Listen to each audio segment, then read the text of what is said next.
Hello friends, welcome to random stocks. Random stocks पर आपका स्वागत है।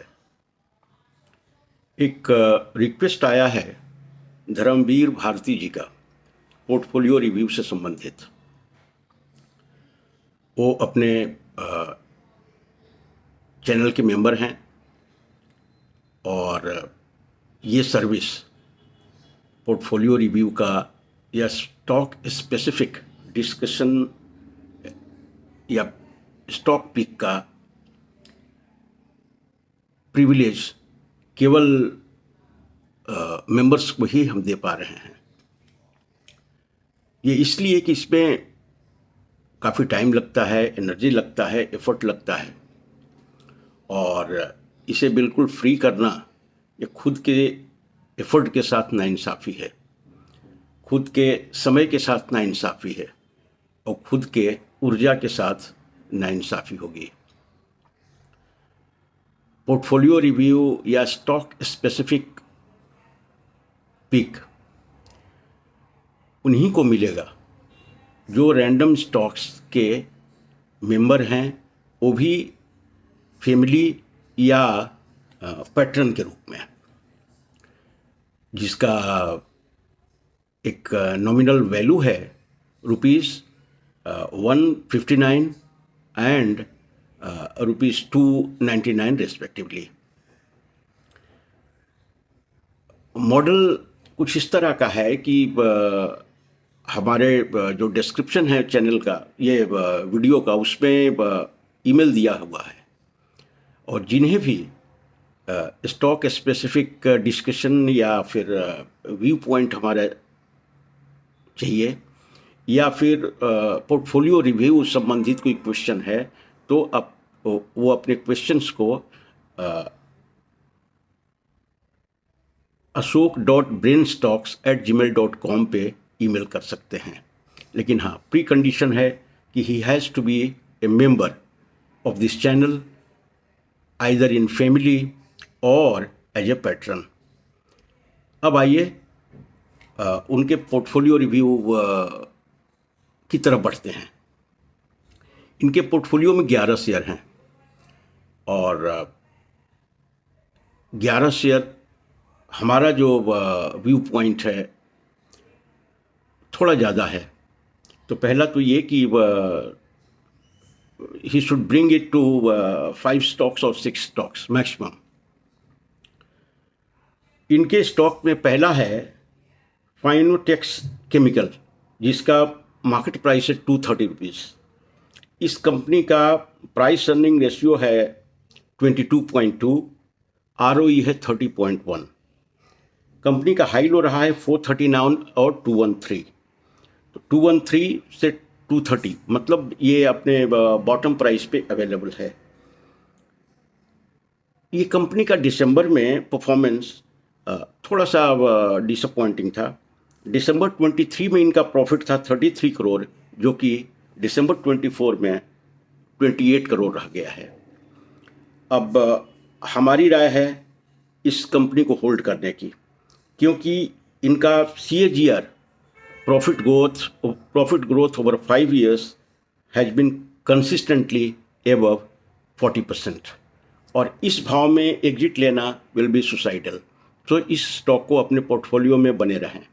रैली जब आती है उस समय फिर you can talk to me and solicit my advice. दूसरा स्टॉक है अलेम्बिक लिमिटेड। अलेम्बिक लिमिटेड का मार्केट प्राइस है 98.40।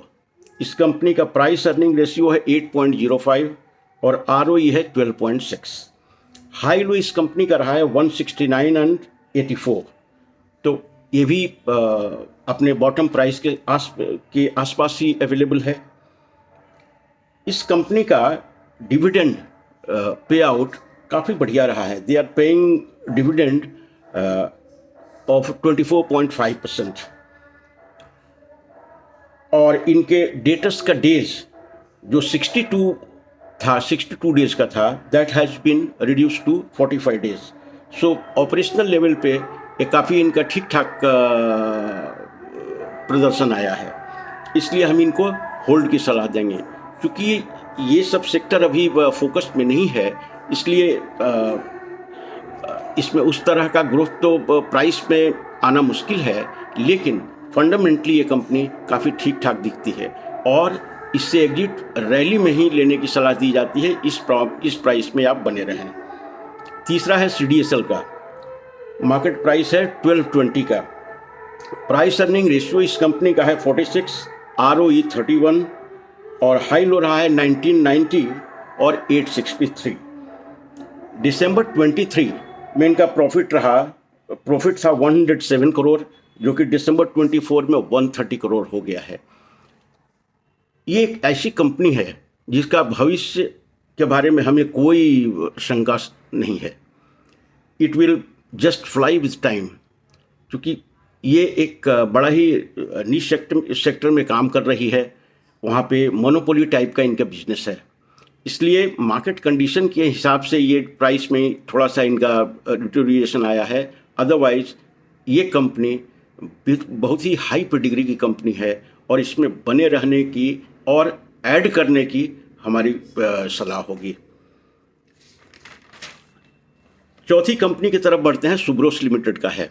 ये ऑटो एंसिलरी कंपनी है और मार्केट प्राइस है इसका 560। प्राइस अर्निंग रेशियो है इनका 27.1 और ROE 10.6। हाई लो इस कंपनी का रहा है 829 और 502। दिसंबर 23 में इनका प्रॉफिट 27 करोड़ का था, जो दिसंबर 24 में बढ़कर 33 करोड़ रह गया है। लेकिन क्योंकि ऑटोमोबाइल सेक्टर को लेकर के काफ़ी क्वेश्चंस उठ रहे हैं US टैरिफ की वजह से, इसलिए इसमें हमें उनको एग्जिट की सलाह देनी पड़ रही है। Otherwise company on financial level is quite good, but इसको यदि CDSL या फिर और दूसरे कंपनी में जो फंडामेंटली ठीक ठाक लग रहे हैं उसमें शिफ्ट करें तो प्रॉफिट की गुंजाइश और बढ़ जाती है। पांचवा है वेल्सपन लिविंग। इस कंपनी का प्राइस अर्निंग मल्टीपल है 20.6, ROE है 15.6, हाई लो रहा है 213 और 105। मार्केट प्राइस है इसका 134.30। दिसंबर 23 में इस कंपनी का प्रॉफिट था 179 करोड़, जो कि घट के रह गया है दिसंबर 24 में 123 करोड़। इस कंपनी में विशेष कुछ हम नहीं देख रहे हैं, इसलिए और पेडिग्री के हिसाब से भी, क्वालिटी के हिसाब से भी कंपनी उस कैटेगरी में नहीं खड़ी होती है, इसलिए हमें एग्जिट की सलाह इनको देना पड़ेगा इस कंपनी में।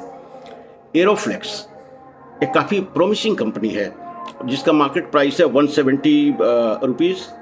प्राइस अर्निंग मल्टीपल है 43.3 और ROE है 20.5। हाई लो इस कंपनी का रहा है 272 और 122। ये कंपनी ओवर 5 ईयर्स CAGR से ग्रोथ किया है 42.6% से। तो पास्ट परफॉर्मेंस भी बहुत बढ़िया रहा है और इस कंपनी का फ्यूचर इज एब्सोल्युटली ब्रिलियंट। इसलिए मैं होल्ड की सलाह तो देता ही हूँ, और यदि अच्छे क्वांटिटीज में ऐड करें तो उनके दूसरे शेयर में जो नुकसान है उसकी भरपाई करने के लिए यह काफ़ी रहेगा। So it is an engine for your portfolio growth, so look at it. ITD cementation उनका नेक्स्ट शेयर है, जो 7वां शेयर है, जिसका मार्केट प्राइस है 558।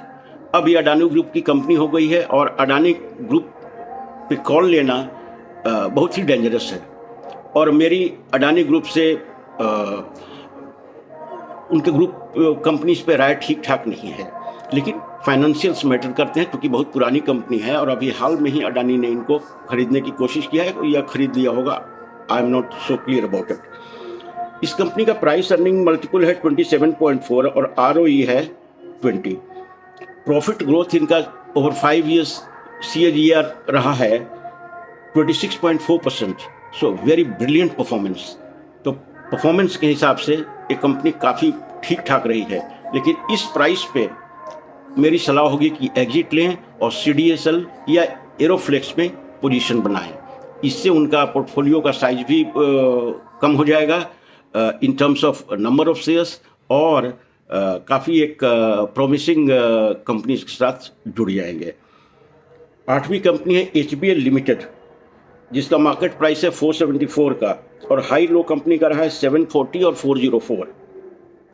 प्राइस अर्निंग मल्टीपल कंपनी का रहा है 39.7 और ROE है 27.7। ये company over 5 years 66% CAGR growth किया है in terms of profit. So it has perform so brilliantly in the past.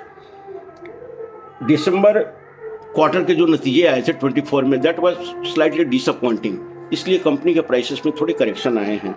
लेकिन ये बहुत ही हाई पेडिग्री और ठीक ठाक कंपनी दिखती है।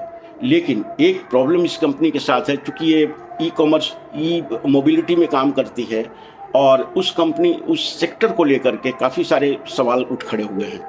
तो हमारी सलाह होगी एग्जिट करने की, या मैक्सिमम वो होल्ड कर सकते हैं, लेकिन रैली में इससे एग्जिट लें। नौवीं कंपनी है इनकी गैब्रियल इंडिया लिमिटेड, जिसका मार्केट प्राइस है 579 का। हाई लो इस कंपनी का रहा है 610 और 326। ROE इस कंपनी का है 19.6 और प्राइस अर्निंग मल्टीपल पे कोट कर रही है, वो है 39.6। दिसंबर 23 में इनका नेट प्रॉफिट था 43 करोड़, जो कि बढ़ के चला गया है 54 करोड़ का। तो फाइनेंशियल परफॉर्मेंस में कंपनी स्ट्रीट को बीट किया है। और चूँकि ये मल्टीनेशनल ग्रुप है, लेकिन हाँ वही, क्योंकि ऑटो एंसिलरी में ये कंपनी बिलोंग करती है और उस पर बहुत सारे क्वेश्चंस है। So Bharti ji, you take your own call. इस पे फाइनेंशियली हम देखते हैं तो कंपनी इज एब्सोल्युटली ब्रिलियंट, लेकिन अब फ्यूचर किस तरह से हो पाता है, आई एम नॉट श्योर। 10वीं कंपनी है एस इंडस्ट्रीज का, जिसका मार्केट प्राइस है 1260 करोड़, हाई लो रहा है 1695 और 917। प्राइस अर्निंग मल्टीपल जिस पे कोट कर रही है वो 38.5 का है और ROE 30.6 का है। नेट प्रॉफिट दिसंबर 23 में था 88 करोड़, जो कि दिसंबर 24 में बढ़कर हो गया है 112 करोड़ 112 करोड़। इसलिए ये कंपनी काफ़ी एक अमेजिंग परफॉर्मेंस अपने क्वार्टरली नंबर्स में डिलीवर किया है। और इस मंदी में भी कंपनी उस तरह से करेक्ट नहीं किया है जैसे कि पूरे मार्केट में करेक्शन है। ये कंपनी का फ्यूचर इज एब्सोल्युटली ब्रिलियंट, लेकिन इसमें अब ये भाव से कितना आपको और ग्रोथ की गुंजाइश है, ये मैं आप पे छोड़ता हूँ। लेकिन यदि दूसरे कंपनी में इसको शिफ्ट कर लेते हैं तो हो सकता है प्रोपोर्शनेटली आपको ज़्यादा प्रॉफिट बन जाए। Take you on call. Last इनका स्टॉक है 11वें नंबर का, वो है सुजलॉन। मैं I am absolutely not positive on this company and on this sector. ये सेक्टर में इतनी सारी कंपनियां आ गई हैं, क्योंकि कैपिटल इंटेंसिव ये सेगमेंट नहीं है। सेकेंडली टेक्नोलॉजी का उस तरह का बैरियर नहीं है, इसलिए कोई भी होने पर कंपनी इस सेक्टर में घुस जा रही है, काम कर रही है। और क्योंकि अमेरिका में भी रिन्यूएबल एनर्जी को लेकर के काफ़ी सवाल डोनाल्ड ट्रंप रिजीम में खड़े हो रहे हैं उनके पॉलिसीज अनाउंसमेंट्स में, इसलिए सुजलॉन से एग्जिट लेने की मेरी सलाह होगी। और फंडामेंटली कुछ अच्छे स्टॉक्स जो आपके पोर्टफोलियो में ही हैं, उसमें यदि आप रीबैलेंसिंग कर लेते हैं, that will be so fine, so good and so performing. तो यही कंपनी का आपका इन नटसेल मेरा व्यू है। Have a nice Monday. आज तो मार्केट बंद है। अमेरिका में सेकेंड ऑफ अप्रैल को लिबरेशन डे ट्रंप कह रहे हैं। मालूम नहीं अमेरिका किससे लिबरेट होना चाहता है, I don't know. But tariff को लेकर करके it is a very big day for the global economies and the global capital markets, और ये हैंगओवर हमारे मार्केट पे रहेगा। अब देखते हैं इससे हम लोग किस तरह से ओवरकम पाते हैं इस झंझावात को, उस समय बताएगा। वो मार्केट खुलने के बाद कल उसकी झलक मिल जाएगी। Thank you so much for watching the video. Thank you.